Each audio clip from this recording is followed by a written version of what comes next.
Peace and blessings, my friends. I want to invite you to join me every Sunday at 4 p.m. on TikTok for Narcs, Clowns, and Flying Monkeys. I am your host, Kalima Overton Amin, and the author of Hidden in Plain Sight. Are you being groomed for love bombing, spirit breaking, and abandonment? So please join me for Narcs, Clowns, and Flying Monkeys. We're going to talk about the 9 red flags that you're being groomed by the narc and 8 steps to recovery. Okay? And what are those steps in the process? Well, the narcissistic grooming process includes love bombing, aligning themselves with you. I call it the me too, me too, me too. Everything you want, need, hope for, aspire to, they're going to say, me too. They're going to align themselves with you so you can feel safe. And they'll put you in this place where you feel safe, you feel loved, you feel wanted, you feel needed. And they're saying, me too, me too, me too. Everything you want to do, they want to do as well. And then when they get you through this stage, here comes stage 2. Oh, wait a minute, let me back up. They're also going to groom your family, your friends, your neighbors, your co-workers, the kids, whomever they can get their hands on. And why would they take the time to do all of this? They will do this because they want to compromise all of your safe spaces. So when you report the abuse that you're going to experience, and you will, when you report it, all of your safe spaces will have been compromised, okay? And the abuse that we're talking about is mental, physical, spiritual, and financial abuse. These are all forms of abuse. So that's stage 1, the love bombing, the me too, me too, me too. Then here comes stage 2, the meaning and spirit breaking. That's the why. Why are you wearing this? Why are you doing this? Why are you hanging out with these friends? They don't have your back. Why are you entertaining your family? Why are they coming over so much? You know, before it was bringing them around so they can groom them. And now it's why are they coming over so much? Why are you bringing them here? Why? Why are you trying to get this job? Why are you trying to get this promotion? Why are you trying to move to this home? Why? To sow the seeds of self-doubt. Okay, that's what they're trying to do. So if they get you to doubt yourself, your family, your friends, they can further compromise your spaces. And now here comes the abuse and manipulation, mentally, physically, spiritually, and financially. They're going to cover all of these areas. And the abuse is not blatant. It won't be like a boulder thrown through your window. The abuse will be trickling of abuse, okay? And it will continue to increase little by little. My dog is pulling me in one direction, I'm going in the other direction. But the abuse will be a trickling. And this is how the trauma bonding sets in. And people think, why trauma bonding? Why would you be bonded to trauma? That's not what you're bonded to. You're bonded to the hope of change. Because when they take you through the cycle of love bombing, where everything is great, then they come to the demeaning and spirit breaking, and then they will play dumb and say, oops, I didn't know that bothered you. I didn't know that hurt you. Let me stop doing that. And you will see a little bit of change.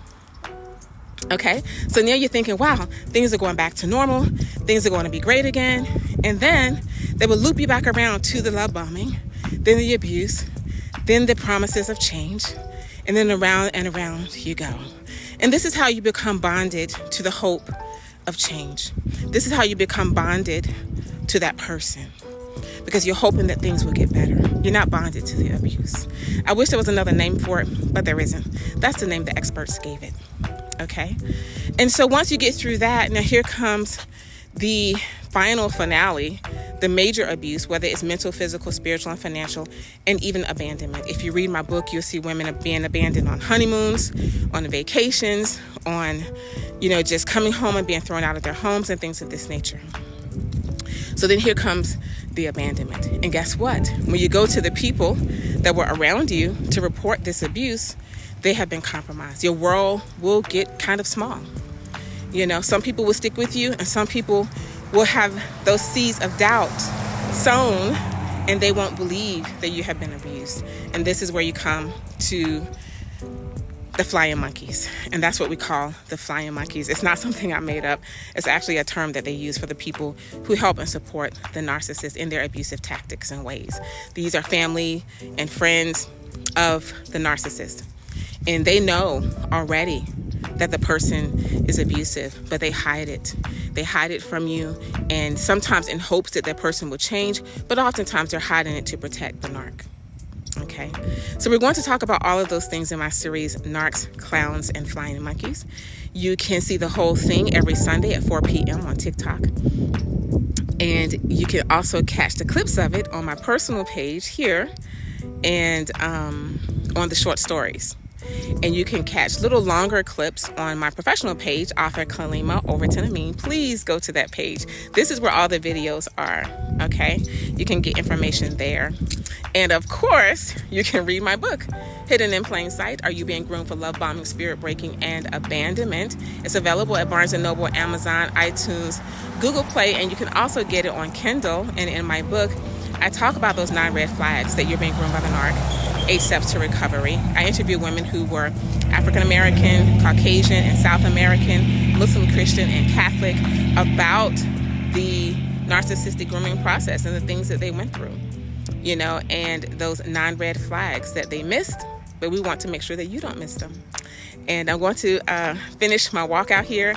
I have to cover my sweatshirt because when I had this sweatshirt on, it's a Black Wall Street shirt, my video was taken down from social media, and then I had to cover it and go back, you know, and do it again. But anyway, I have to remember to do that so my video does not get taken down. But please join me every Sunday on TikTok live at 4 p.m.